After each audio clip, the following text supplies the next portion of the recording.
Halo, halo, apa kabar? Assalamualaikum warahmatullahi wabarakatuh. Senang sekali saya Sebenarnya Arif bisa kembali menjumpai Anda semua.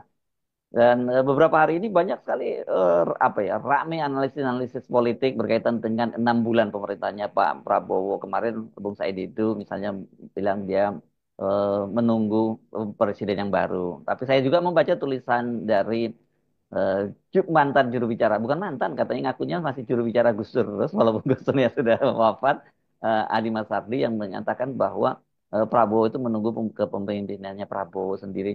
Ini pasti banyak yang bingung apa sebenarnya yang masih yang terjadi karena orang jujur bingung. Katanya Pak Prabowo itu seorang pemimpin yang luar biasa, dulu digadang-gadang sebagai macan Asia gitu. Tapi kok sekarang orang melihat eh, seperti nggak berdaya. Apa benar seperti itu? Saya ajak Anda berbincang dengan Adi Masardi. Assalamualaikum Mas Adi. Waalaikumsalam warahmatullahi wabarakatuh. Selamat Lebaran, maaf lahir Ya batin iya, masih Anda awal. ya sama-sama menolak lahir batin. Anda udah lama ini nggak muncul ya. Anda coba menahan diri atau sebenarnya sedang menggagas sesuatu atau apa Mas Adi sekarang? Nahdien. Mm-mm. Jadi misalnya apa sih sikap Nahdien terhadap Undang-Undang TNI misalnya. Mm-mm. Nah, kita melakukan survei, melakukan research pendapat Oh, mereka. oke. Ini Jadi masih ini nanti betul-betul kita bahas lebih akademik. detail ya. Nanti Nah, kita itu bahas kalau udah jadi kami ya sedang barangnya ya. ini belum jadi, sedang Hmm. bekerja sama dengan F. Saifullah Fatah dari Hmm. Polmark dan Oke. pasti ini akurat dan akademis dan saintifik. Oh, Nah, oke. tapi yang yang kita menahan diri itu kan eh, mencoba karena saya punya keyakinan. Hmm. Pertama ini dari pernyataannya bos besar Gus Dur ya bahwa Prabowo Hmm. ini pemimpin yang paling ikhlas. Hmm. Saya coba tetap istiqomah dengan pandangan Gus Dur. Hmm. Yang kedua, saya kira-kira beberapa hari setelah Prabowo dinyatakan menang oleh Hmm. disahkan menang oleh Mahkamah Konstitusi, Hmm. ada teman saya seorang saudagar kaya politisi andal dan masuk dalam struktur yang bisa dipercaya kata-katanya, kemudian mengucapkan selamat ke Kertanegara. Hmm. Saya tanya kepada dia, bos, apa reaksi Kertanegara dia, seberapa besar dia berterima kasih kepada Jokowi?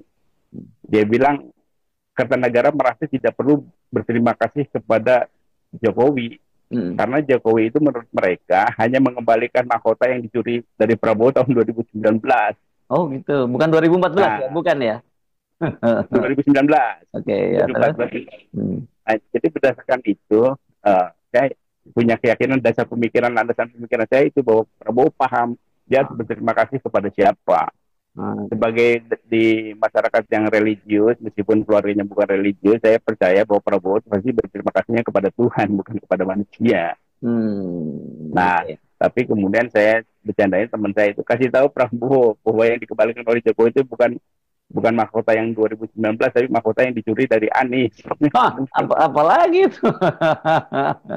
Kan 2004 2024 kemarin Hmm. menurut banyak orang kan Anies itu kemungkinan bisa menang. Hmm. Hmm. Nah, Hmm. diambil kemudian diserahkan kepada Prabowo. Jadi bukan bukan yang 2019. Iya, saya Nah, juga jadi baca itu analisisnya bukan hanya orang dalam negeri loh. Saya membaca Bloomberg juga begitu. Itu ada hasil wawancara dari sejumlah analis Indonesia, itu tokoh di Indonesia dari berbagai kalangan. Bloomberg juga menyebut seperti itu gitu. Tapi ternyata kan kebalik-balik ininya gitu. nah, Dan orang kemudian melihat bahwa itu ini kata campur tangannya Jokowi gitu yang menyebabkan itu gitu.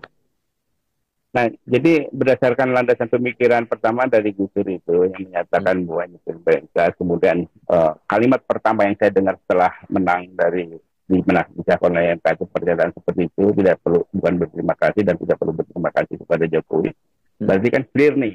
Hmm. Saya meyakini bahwa Prabowo memang akan menjadi seorang pemimpin yang benar, Hmm. yang menjalankan amanah rakyat. Nah, tapi kemudian kan setelah kabinet dibentuk, kemudian perjalanan sampai 6 bulan ini, nah teman-teman ini kan tidak sabar, terutama teman-teman kalangan sivil saya itu, kok kenapa Prabowo ngikutin Hmm. bidang itu.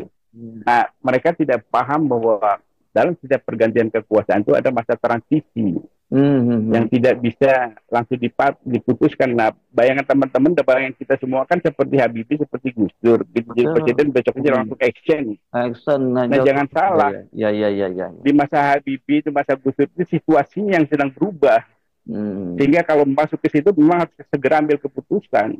Hmm. Tidak ada masa transisi karena transisi itu sendiri yang diduduki. Jadi kalau Nah, kayak berbeda sekarang dengan ini, ketika misalnya kemarin jadi Trump jadi memberlakukan tarif itu mungkin malah jadi momentum bagus ya sebenarnya buat Pak Prabowo ya. betul. Nah, tapi kan Trump juga ada masa transisi kan tidak langsung Iya, tapi iya. sebelumnya. Nah, ini bedanya. Nah, Bedanya begini. Saya kasih bandingan sama teman-teman. Saya jelaskan bahwa Soekarno nih, ketika jadi presiden tahun 45, dia mm-mm. baru efektif menjadi presiden itu tahun 59, 14 tahun kemudian. Yes. Mm-mm. Kemudian Soeharto tahun 66 dapat kekuasaan 11 Maret itu 66. Kemudian baru tahun 71 dia efektif menjadi presiden 4 tahun. Mm-mm.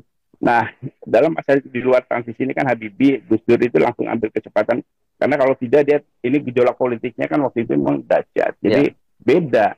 Nah, ketika pergantian kekuasaan sudah masuk di dalam sistem, maka perubahan itu transisi itu akan berjalan pasti.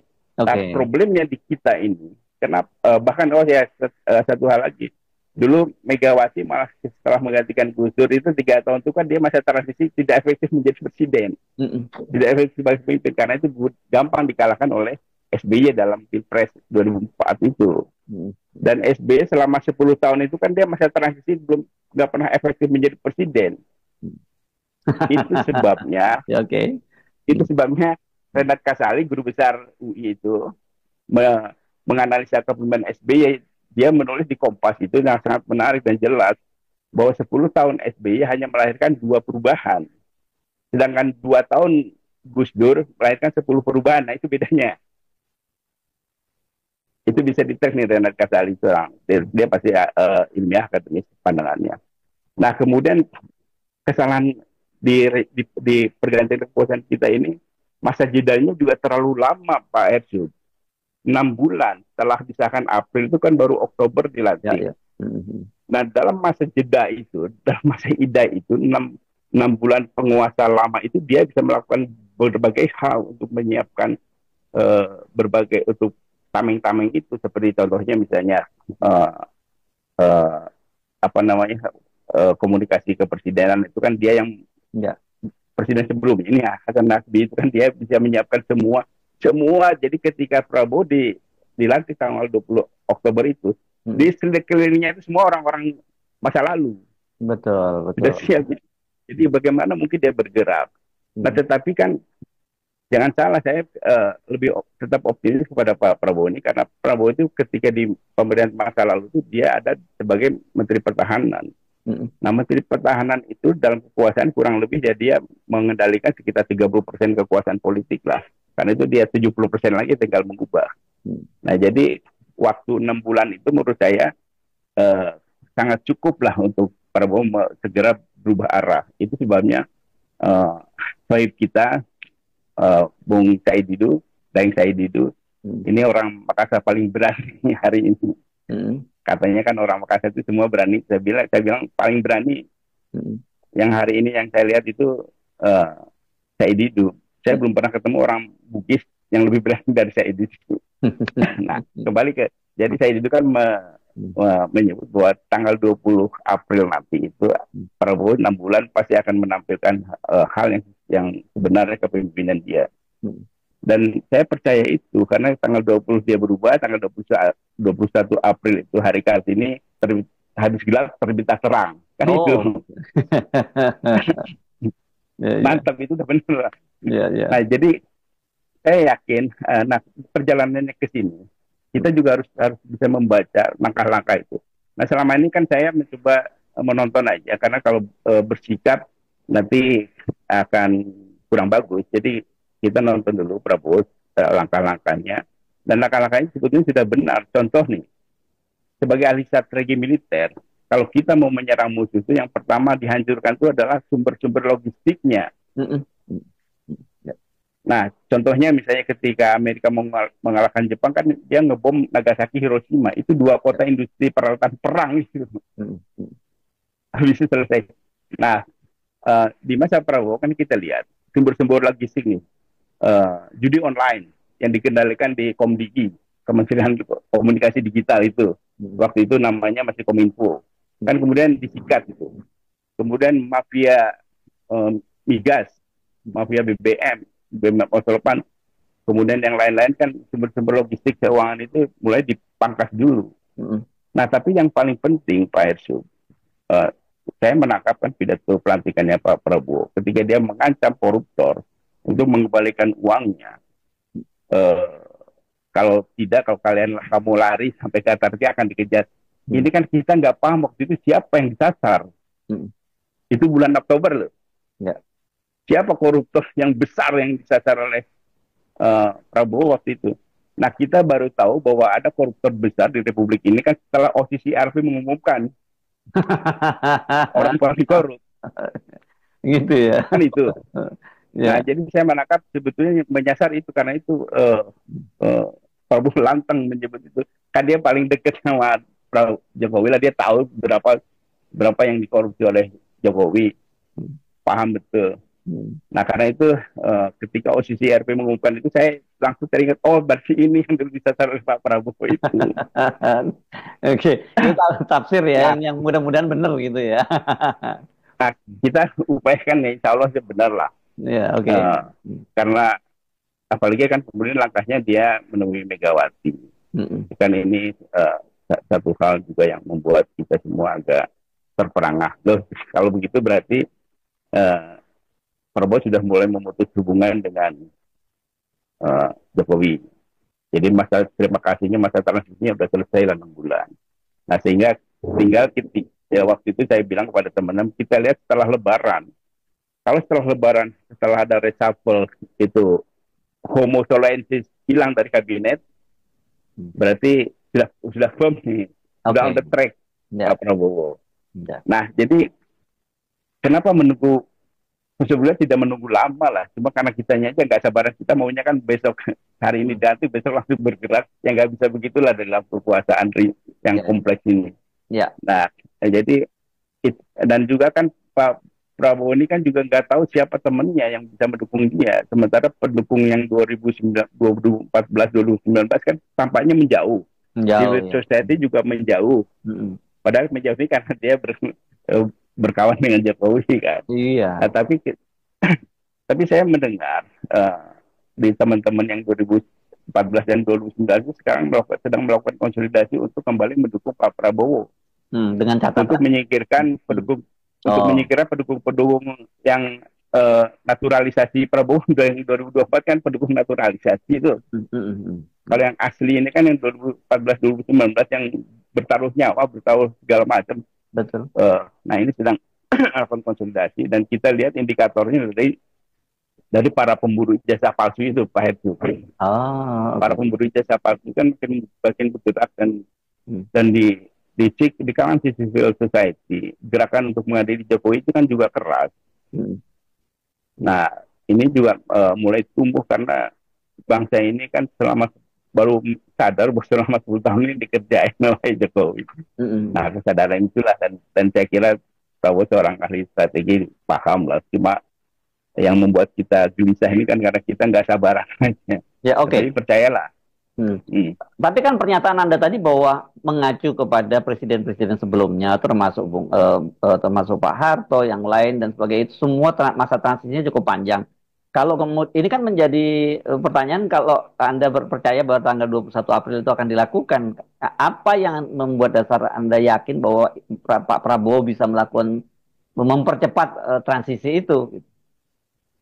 Nah, indikatornya kan dengan pertemuan dengan Megawati kan tadi. Ya. Kemudian Pak Prabowo juga paham betul bahwa gejolak masyarakat sipil yang mengarah ingin perbaikan, ingin perubahan, dan kecenderungannya kan mendukung dia.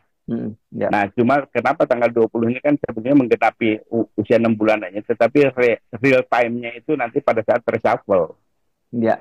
Nah, kalau pada saat reshuffle Homo soloensis nih, orang-orang geng Solo itu masih ada, berarti pandangan saya salah. Atau perlu waktu, bukan salah ya, masih perlu waktu, bukan belum sekarang gitu waktunya. Belum. Ya, mungkin perlu tambahan lagi. Ini harus ada alasan dari Pak Prabowo kenapa Homo soloensis kalau masih dipakai, kecuali kan kita juga bisa melihat dulu itu orang-orang Orde Baru juga masih ada di kabinet, tetapi kan otaknya sudah berubah. Nah, kita jangan salah juga. Homo soloensis itu dalam pengertian bukan sosoknya ya, tapi pikirannya, otaknya. Kalau yang masih merasa jadi bosnya Bahwa Jokowi masih jadi Nah, bosnya dia, ya berarti otaknya homotolensis ini. itu dia Tapi kan. kalau Ya, iya, iya. Jadi kan Lebaran kemarin itu yang menarik juga kan masih banyak yang datang ke sana. Bahkan yang terbaru ya itu kan dua orang menteri ya, yakni Menteri Kelautan dan Menteri Kesehatan dengan tegas menyatakan bahwa bos dia itu masih sekarang masih Pak Jokowi. Itu kan saya kaget dengan nah, pernyataan itu. nah, itu menurut saya sih itu isyarat dari langit. Lidahnya memang Oh tidak gitu bisa ya. jadi dilepaskan untuk menyatakan itu bahwa Hmm. jadi dengan demikian dia tidak bisa sembunyi lagi, langsung lidahnya di setel dari langit untuk Hmm. menyatakan itu. Nah, jadi kalau kita lihat pemerintahan-pemerintahan sebelumnya, waktu zaman itu juga ada orang-orang lama yang dipakai lagi, tapi otaknya sudah berubah. Hmm. Zaman Soekarno juga ada orang-orang yang ikut pro Belanda, pro Jepang, ikut masuk lagi, nggak ada masalah, tapi otaknya sudah berubah. Nah, Oke. jadi kita jangan hanya sekedar melihat figur ya, sosok, tadi melihat juga otaknya. Jadi kalau masih melihat misalnya dalam peristiwa ini Homo solensis masih ada, ya Hmm. kita yakini aja bahwa otaknya sudah berubah. Ya, ya, Dan ya. dan yang penting lagi diingat bahwa Pak Prabowo itu menurut saya sejak muda ingin jadi pemimpin Republik ini, Pak Edu. Hmm.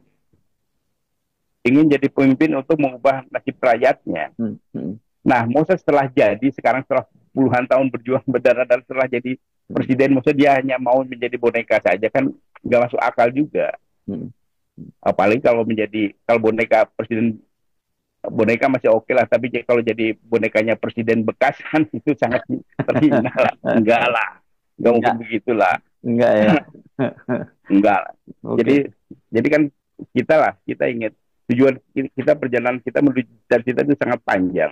Hmm. Jadi begitu tercapai pasti kita akan melakukan sesuatu hal yang sesuai dengan cita-cita itu.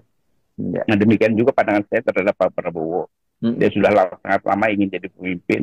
Hmm. Setelah jadi pemimpin hanya jadi kacung aja kan nggak masuk akal. Hmm. Jadi percayalah, kita lihat aja. Cuma yang penting kita bersabar tapi tetap waspada. Ya, ya. Ini termasuk ya. Anda seperti cara pandangnya Pak Gatot yang kalau dari sisi militer menyebutnya ini adalah operasi Sandi Yuda gitu ya. Gitu kan walaupun banyak sekali yang sekarang mencet saya mana operasi Sandi Yudanya gitu. Tapi yang Anda sebutkan tadi kan itu mungkin sangat mungkin nggak bisa diselesaikan dalam waktu yang 6 bulan karena Pak Jokowi kan 10 tahun berkuasa dan dia sudah membangun infrastruktur itu Betul, ya, membangun kekuasaan betul. luar biasa dan satu lagi jujur aja orang kalangan oligarki atau kalangan Taipan gitu ya. Itu pasti nyaman dengan orang-orang seperti Pak Jokowi itu. Dengan Pak Prabowo nggak nyaman. Dan mereka pasti lebih senang nantinya Gibran lah yang jadi presiden ketimbang Pak Prabowo lagi kan gitu. Enggak lah, menurut saya sih nggak mungkin ya. Nggak mungkin. Bahkan kalau terjadi sesuatu, nggak mungkin kalau terjadi sesuatu kan, teman-teman yang aksi ini kan agak canggung nih. Mas, Hmm. nanti kalau terjadi apa-apa Prabowo nanti Gibran kata siapa? Hmm. Dijawab kan kata konstitusi. Hmm. Loh, bro, kalau ente percaya kepada konstitusi, menurut konstitusi Gibran tuh nggak layak jadi wapres. Oh gitu ya. Kan gitu. Hmm. Jadi kenapa kali ini kita harus percaya kepada konstitusi? Orang kata konstitusi menyatakan bahwa tidak layak orang ini. Hmm. Nah, kemudian kan muncul istilah anak haram konstitusi. Hmm. Nah, kemudian saya ingetin juga teman-teman, ingat anak haram itu tidak berdosa. Ya. Kita tidak boleh mengecap anak haram, yang harus dikecap itu bapaknya, siapa yang memperkosa konstitusi. Hmm. Hmm. Hmm. Ya. Itunya harus dicecer. Kalau anaknya kan anaknya masih bersih, menurut agama juga ini nggak berdosa. Yang harus dirajam itu bapaknya yang selingkuh itu. Hmm. Ya, ya, ya, ya. Nah, jadi hari ini saya ingin ngaitin juga, kebetulan ngomong itu. Hmm. Kan sekarang ini ada 2 anak haram nih, satu di Jawa Barat, satu di anak haram konstitusi. Jawa Yang di Barat. Jawa Barat itu sudah lebih proporsional. Jadi yang dikejar itu tanggung jawab bapaknya. Oh, kasus Ridwan Kamil maksud Anda ini yang Saya nggak menyebut itu, nggak bisa nama, ini kan ada nama anak. Oh, oke, oke, Jadi oke. Ya, ya, oke, ya. Silakan, silakan. Jadi yang di Jawa Barat itu lebih proporsional tuntutannya, pertanggungjawaban bapaknya. Hmm. Kenapa yang di sini anaknya yang dituntut? Hmm. Kan nggak wajar. Ya Jadi kalau kita harus kalau kembali itu kan untuk anak yang nggak berdosa, ini anak udah hampir umurnya 40 tahun. tapi kan dalam konteks ini, jadi intinya itu yang memperkosa konstitusi itu yang harus bertanggung jawab Ya.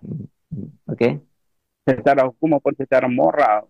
Ya. Jadi lupakan ini kan sudah, ini udah kecelakaan, jadi kita rawat anaknya di panti asuhan lah gitu. Enggak, Tapi tapi yang ini penting yang ini juga orang pasti banyak orang akan senang dengan mendengar pernyataan Anda itu. Karena selama ini mereka sangat khawatir. Saya tahu banyak orang-orang yang tadinya nggak dukung Pak Prabowo, kemudian sekarang berbalik dukung Pak Prabowo itu antara lain kekhawatiran itu tadi. Khawatir banget ini Ya. kalau sampai kemudian anak Aram konstitusi jadi presiden gitu. Itu kan tapi dan Eh, Anda berani memastikan itu. Itu kan jangan Anda juga kemudian ngasih omon-omon juga ngasih apa semacam angin surga juga gitu. nah, jadi ya itu makanya kalau atas dasar apa? Kan jawabannya atas dasar konstitusi. Kalau kalian atas dasar konstitusi mau menobatkan dia, menurut konstitusi orang ini nggak layak jadi wapres. Ya, ya, ya, Kan harus di situ dulu. ya. Nah, jadi kalau udah tenang, Pak, yang penting kita mendukung pemerintahan yang mengarah ke kebaikan. Hmm. Kalau mulai mengarah ke tidak baik ya kita tetap kita kritisi ya. Ya, Nah, ya. tetapi begini, intinya tuh begini. Kenapa uh, orang ingin segera karena referensinya beda, referensinya salah. Jadi bukan Hmm. sekedar ini soal operasi Sandi Yuda seperti yang disampaikan Jenderal Gatot Nurmantio. Hmm. Ini memang proses alaminya tuh begitu, transisi itu memang ada dan harus penyesuaian itu. Gak usah jauh-jauh lah, kita dulu waktu menikahi istri kita kan ada masa transisi, tidak ujung-ujung karena sudah jadi istri kita, kemudian kita bisa berlaku seorang-orang, kan gak begitu juga. Hmm. Hmm. Kita tetap. Nah, ini juga begitu. Nah, menurut saya kenapa saya optimis ini bahwa Prabowo bisa menyelesaikan masa transisi lebih cepat ini karena dia sebelumnya sudah memegang kekuasaan politik sekitar 30%. Nah, beda dengan Amerika ya. Amerika itu masa idahnya itu kan hanya 1 bulan, kalau nggak 2 bulan, cepat. Begitu diumumkan menang, nggak lama kemudian dia dilantik jadi presiden dan dia sudah menyiapkan sesuatunya. Dan yang menarik itu di negara lain itu kan mereka punya konsep ketika kalau saya jadi presiden saya akan melakukan A, B, C, D, E. Begitu jadi presiden dia langsung lakukan itu. Nah di kita kan nggak begitu. Hmm. Sudah masa transisinya panjang, kemudian tujuannya juga nggak jelas, program-programnya nggak jelas. Itu sebabnya kalau kita bandingkan misalnya Trump. Trump itu tim suksesnya kan para pekerja semua. Jadi begitu dia langsung ambil kendali, langsung tim kerjanya jalan. Nah di kita setiap kandidat itu tim kerjanya itu tim komunikasi, tim kampanye, bukan orang tim kerja. Jadi yang tim intinya itu hanya bisa bekerja omong-omong aja. Oke. Kan itu bedanya. Kalau Amerika misalnya tim intinya itu pasti nanti akan jadi jaksa agung, akan jadi kepala CIA, akan jadi menteri pertahanan, akan menjadi menteri luar negeri, menteri ekonomi. Selalu sekitar 5 itu. Yang ada di sekeliling itu ketika kampanye. Kalau di kita kan enggak. Oke. Kalau di kita ada